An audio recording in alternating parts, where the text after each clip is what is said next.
মালয়েশিয়ার পথ দীর্ঘদিন ধরে বন্ধ ছিল বাংলাদেশিদের জন্য। তবে এবার অন্তর্বর্তী সরকারের ম্যাজিকে কপাল খুলতে যাচ্ছে 12 লাখ বাংলাদেশি কর্মীর। বিস্তারিত শিহাব ইসলামের ডেস্ক রিপোর্টে।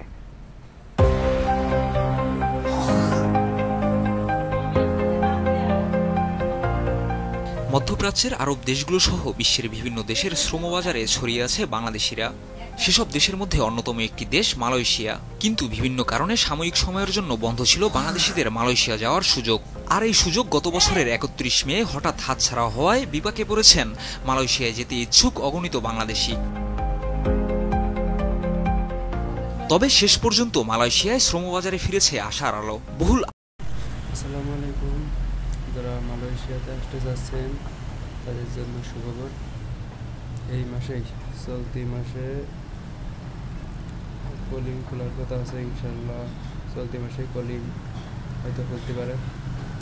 আপনারা সবাই প্রস্তুতি নেন, মালয়েশিয়ার কলিং খুলবে এবং যারা মালয়েশিয়াতে অবৈধ আছেন তাদের কাগজ করার সুযোগ দেবে ইনশাল্লাহ। সবাই রেডি হয়ে থাকেন।